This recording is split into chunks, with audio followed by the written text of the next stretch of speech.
विद्यार्थी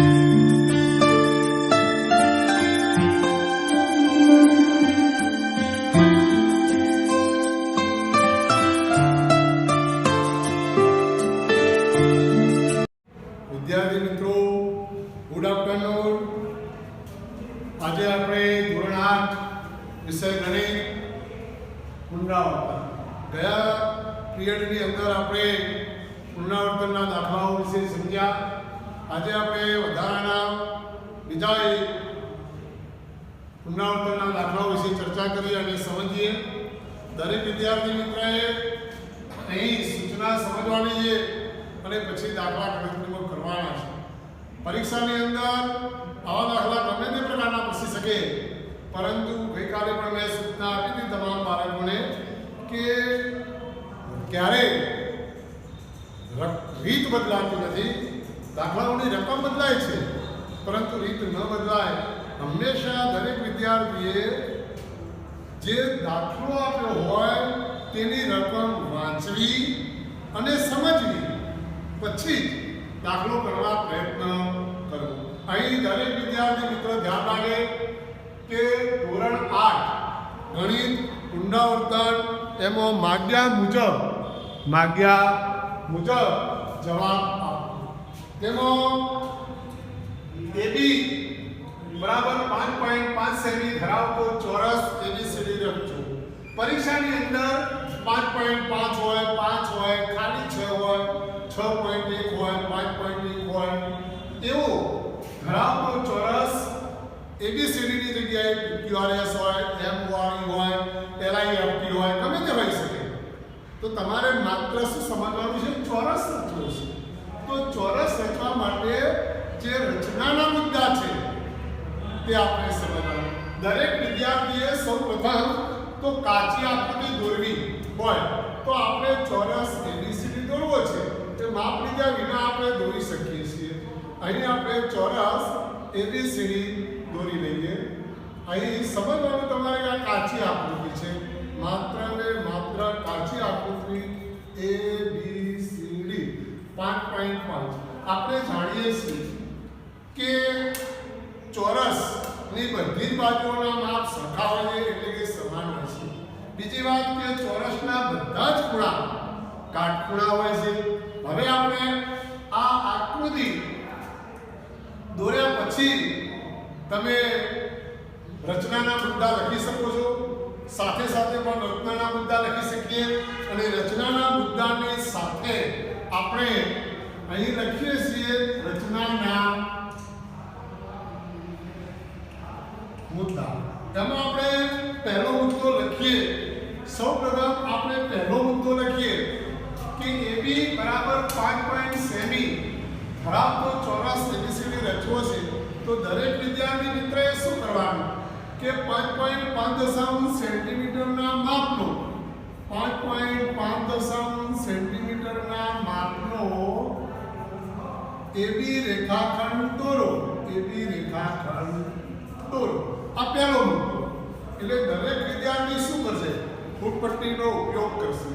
ફૂટપટ્ટીનો ઉપયોગ કરી તમે દરેક વિદ્યાર્થીએ અહીં 5.5 સેન્ટીમીટરના માપનો આપણે અહીં દોરીએ।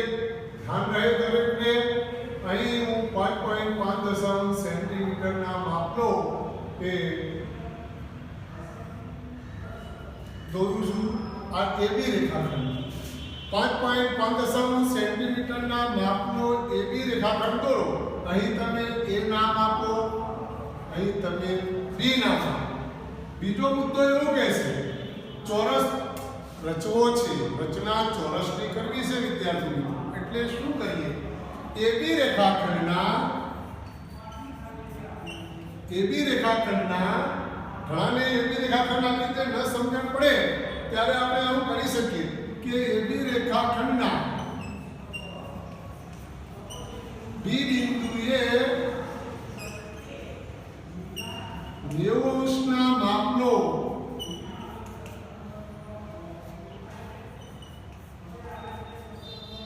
ખૂણો બને તેવું BX કિરણ દોરો અથવા રચો.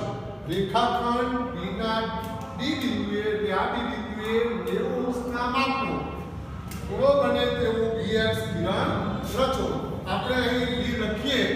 દરેક વિદ્યાર્થી મિત્રને અહીં સમજવાનું છે કે B. હવે આપણે શું કરીએ?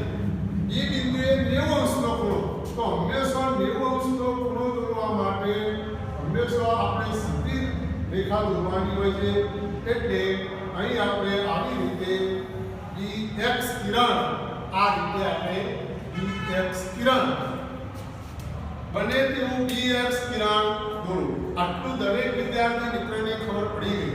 હવે ત્રીજો મુદ્દો લખીએ આપણે કે જે B જે છે, B ને કેન્દ્ર લઈ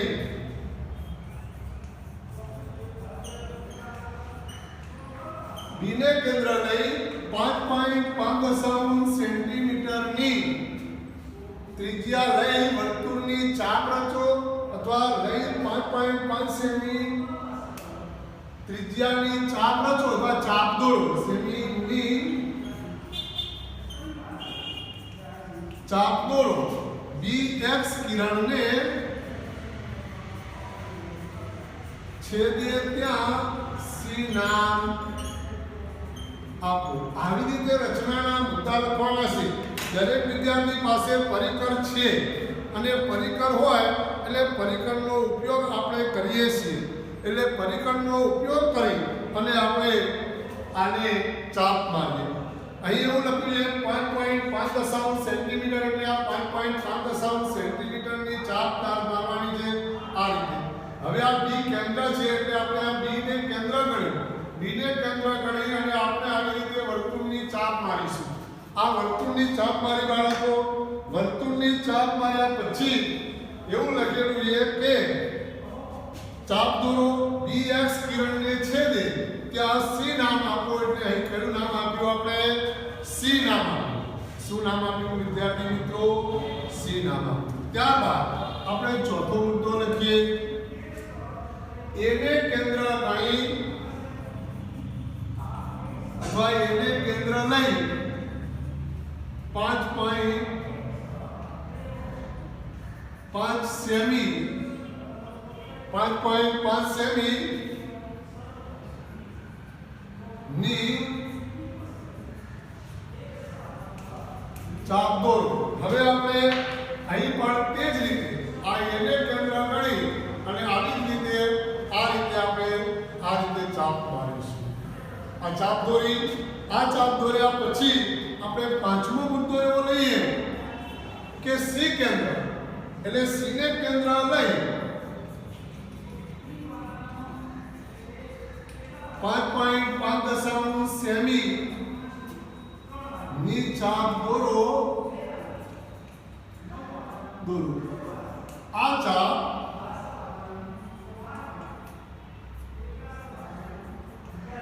અગાઉની ચાપને છેદે ત્યાં D નામ આપો. D નામ આપો. ત્યારબાદ AD અને CD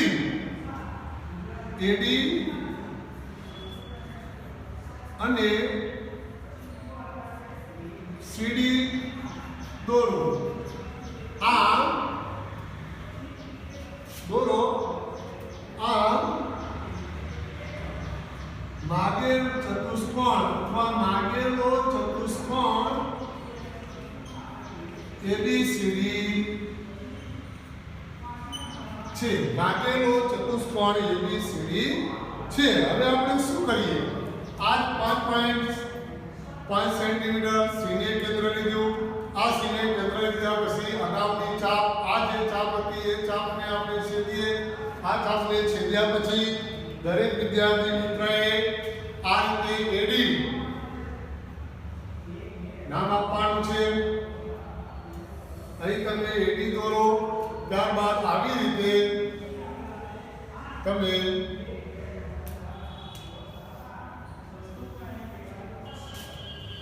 અહીં D નામ આપો. આ માગેલો ચતુષ્કોણ ABCD તૈયાર થઈ જાય છે. તો ચતુષ્કોણ એબીસીડી આવી રીતે તૈયાર થયું. દરેક વિદ્યાર્થી કાચી આકૃતિ ના દોરે તો પણ ચાલે, પરંતુ કાચી આકૃતિનો આપણે ઉપયોગ કરીએ, ન કરો તો પણ ચાલે છે. હવે આપણે બીજો દાખલો જોઈએ. ચતુષ્કોણ PQRS રચો. PQ બરાબર 4 સેન્ટીમીટર, QR બરાબર 3 સેન્ટીમીટર, PS બરાબર 2.5 સેમી, PR બરાબર 4.5 સેમી, QS બરાબર 4 સેમી. હવે તમે જુઓ, કોઈ પણ ચતુષ્કોણ હોય તો ચતુષ્કોણની 3 બાજુઓના માપ તો આપેલા હોય. અહીં આપણે કાચી આકૃતિ દોરવી હોય તો કાચી આકૃતિ દોરી શકીએ છીએ. બરાબર, કાચી આકૃતિ ગમે તે રીતે દોરી શકાય. એમ PQRS. અહીં આપણે રચનાના મુદ્દા લખવાના. દરેક બાળકે સમજવાનું જોઈએ રચનાના મુદ્દા. રચનાના મુદ્દા એનો આપણે રચનાના મુદ્દાની અંદર સૌપ્રથમ પહેલો મુદ્દો આપીએ. આપણે ચતુષ્કોણ PQRS. PQRS ની જગ્યાએ ABCD આપેલો હોય, LIFT આપેલો હોય કે MORE પણ આપેલો હોય, ગમે તે નામ આપેલું, XYZ, XYZ W પણ આપેલો હોય, MNO P પણ આપેલો હોય. માપ પ્રમાણે આપણે સમજીએ. સૌપ્રથમ PQ બરાબર 4 સેન્ટીમીટર છે. તો અહીં આપણે લખીએ કે 4.4 સેન્ટીમીટરના માપનો PQ રેખાખંડ દોરો.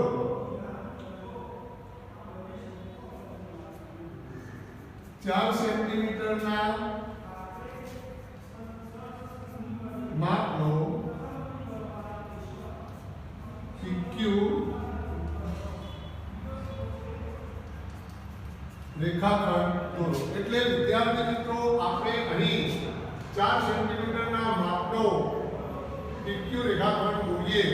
બરાબર, તો સમજી લેજો દરેક વિદ્યાર્થીએ 4 સેન્ટીમીટરના માપનો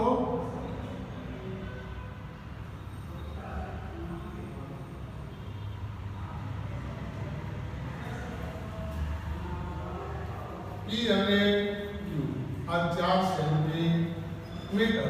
આપણે PQ બરાબર 4.4 સેન્ટીમીટરના માપનો રેખાખંડ દોરીશું. બીજો મુદ્દો આપણે એવો લખીએ, દરેક વિદ્યાર્થી મિત્રને યાદ રાખે. હવે P ને કેન્દ્ર લઈ અથવા P ને કેન્દ્ર ગણી P ને કેન્દ્ર લઈ 2.5 સેન્ટીમીટર ના માપની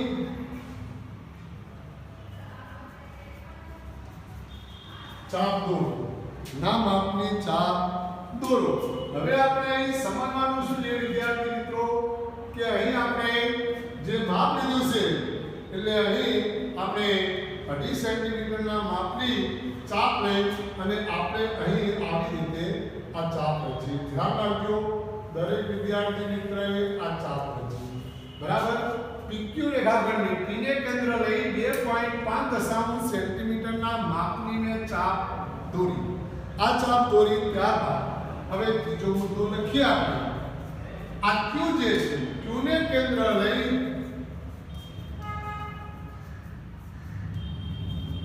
Q ને કેન્દ્ર લઈ 4 સેન્ટીમીટર એટલે કે 4 સેન્ટીમીટરના માપની,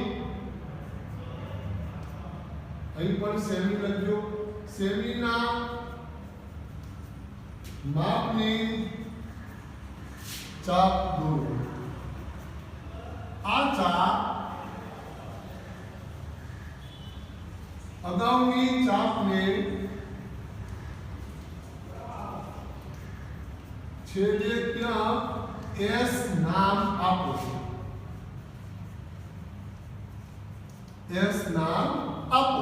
હવે આપણે શું સમજીએ કે 4 સેન્ટીમીટર એટલે આપણે આ 4 સેન્ટીમીટરના માપની છે આ રીતે આટલી. Q ને કેન્દ્ર, આ Q ને કેન્દ્ર ગણી લીધી આપણે. આ Q ને કેન્દ્ર લઈ અને આપણે આવી 4 સેન્ટીમીટરના માપની ચાપ રચી. બરાબર, ત્યારબાદ ચોથો મુદ્દો. હવે શું S નામ આપો એટલે આપણે અહીં S નામ આપ્યું. શું નામ આપ્યું? S નામ આપ્યું. હવે આપણે આ P ને કેન્દ્ર લઈ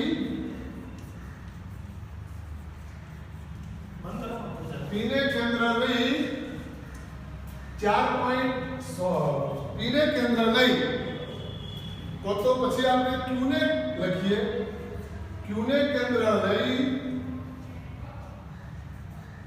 3 સેન્ટીમીટરના માપની ચાપ દોરો. આપણે અહીં ચાપ દોરીએ તો જોઈ લેજો, દરેક વિદ્યાર્થી મિત્રએ સમજવાનું છે કે આ Q ને કેન્દ્ર લઈ આપણે આવી રીતે 3 સેન્ટીમીટર ના માપની ચાપ દોરી. ત્યારબાદ પાંચમો મુદ્દો, P ને કેન્દ્ર લઈ 4.5 સેન્ટીમીટરના માપની ચાપ દોરો. આ ચાપ અગાઉની ચાપને છેદે ત્યાં R નામ આપો. શું નામ આપો? R નામ આપો. આપણે અહીં સમજીએ કે R નામ આપો. હવે આપણે અહીંયા શું લખ્યું છે કે 4.5 સેન્ટીમીટરના માપની ચાપ લઈ અને તો અહીં આ રીતે લેવાનું છે આપણે અને આ ચાપ અહીં મારવાની છે. તો 4.5 સેન્ટીમીટરના માપની ચાપ લીધી. ત્યારબાદ શું સમજીએ કે દરેક વિદ્યાર્થી મિત્ર એવું સમજવાનું છે. હવે આ PQ જે છે એ નામ શું આપીએ આપણે? અહીં R નામ આપો. હવે PS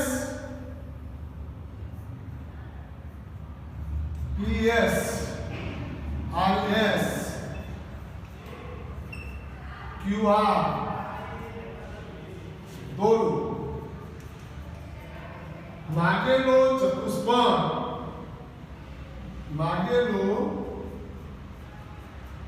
ચતુષ્કોણ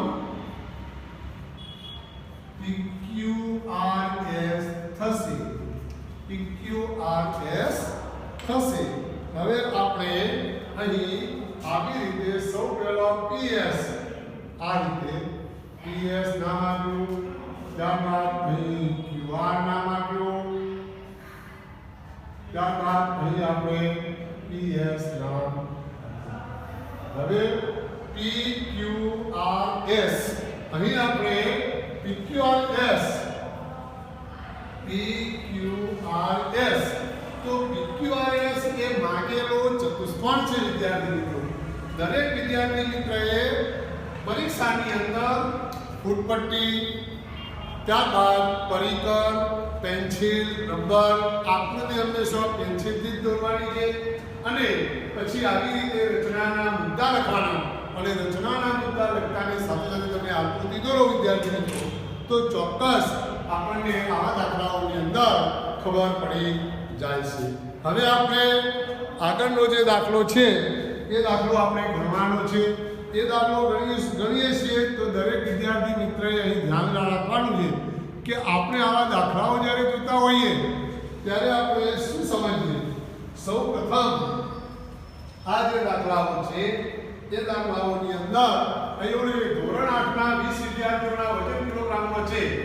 તેના પર એક વર્ગ 30 35 મળે તે રીતે આકૃતિ વિતરણ કોષ્ટક તૈયાર કરો. અને આપણે આકૃતિ વિતરણ કોષ્ટક તૈયાર કરો એવું માંગ્યું છે, બીજું કંઈ માંગ્યું નથી. એટલે આપણે સૌપ્રથમ અહીં વર્ગાંતર યાદ રહે દરેક વિદ્યાર્થી મિત્રને. અહીં વર્ગાંતર લખીશું. ત્યારબાદ અહીં આવૃત્તિ ચિહ્નો લખીશું અને છેલ્લે આપણે આવૃત્તિ લખીશું. શું લખીશું? આવૃત્તિ.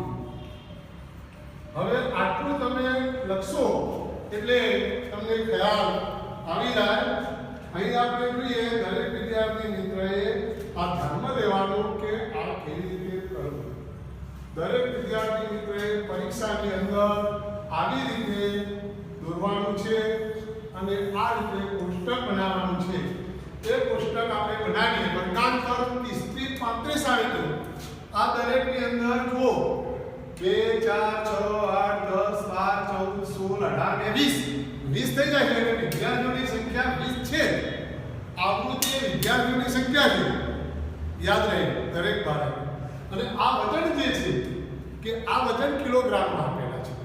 હવે સમજી લો 30 થી 35 સૌથી ઓછામાં ઓછું હોય તેવું 33 છે અને 31 છે, બરાબર. અને સૌથી વધુમાં વધુ 65 છે.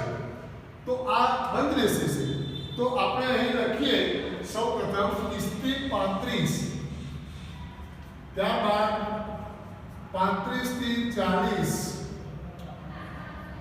40 થી 45, 45 થી 50, 50 થી 55, 55 થી 60 અને 60 થી 65. 60 થી 65 આપણે 60 થી 65 લેવાના છે વિદ્યાર્થી મિત્રો.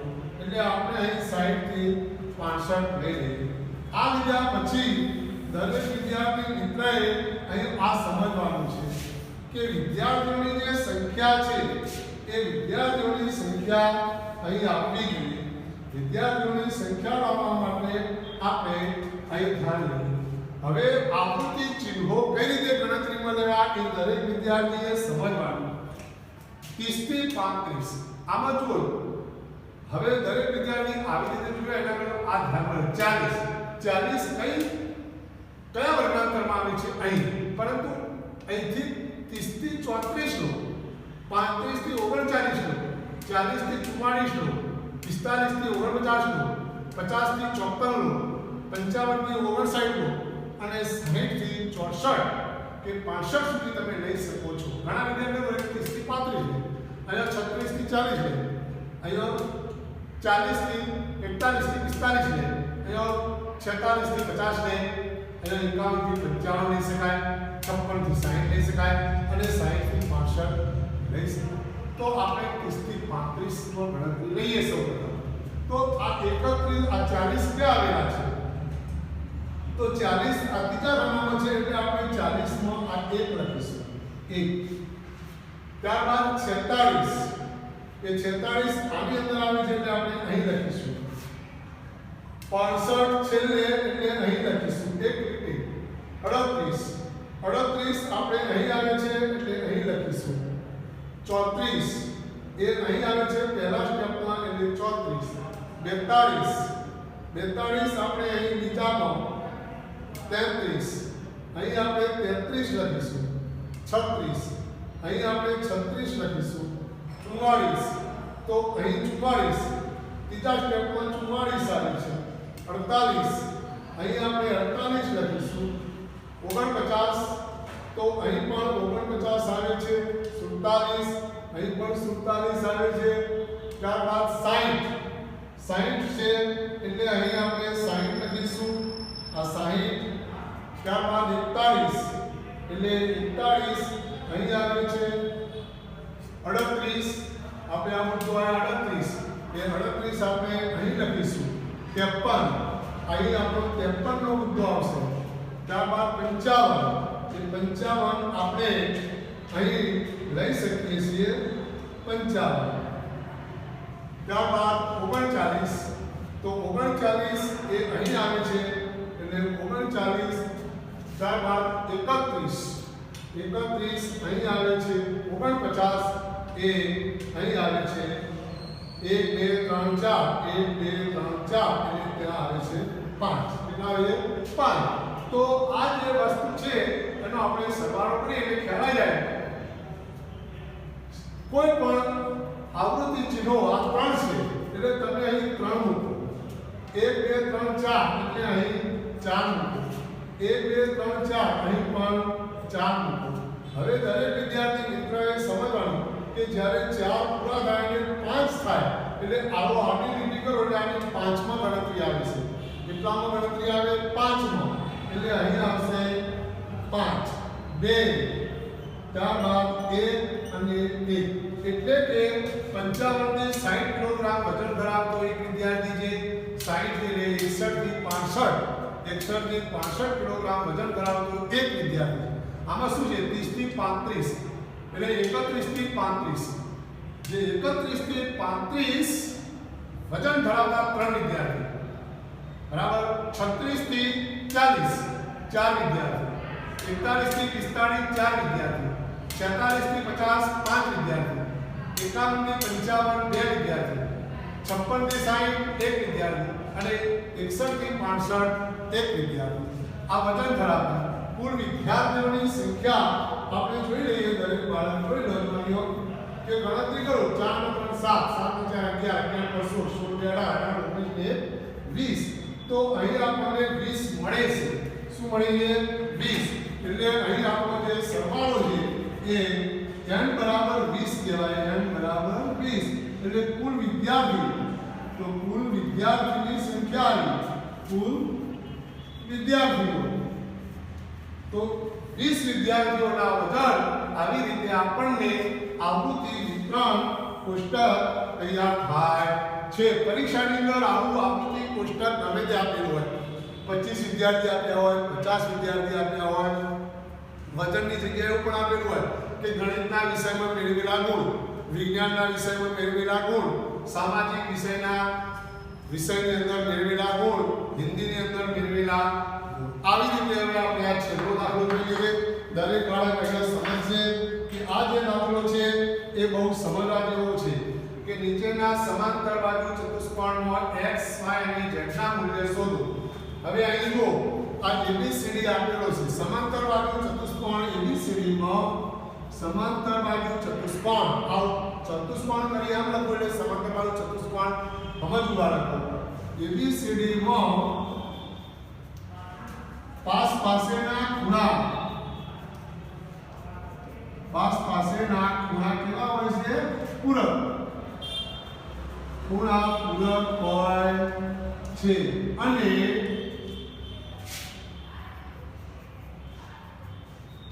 સામેના ખૂણા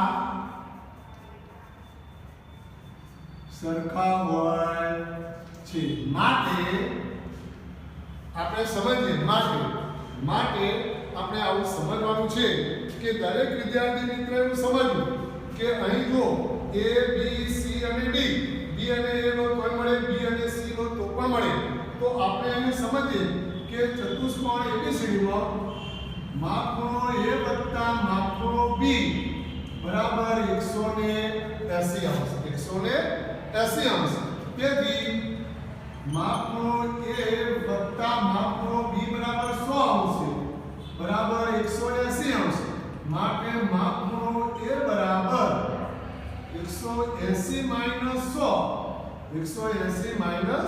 100 માટે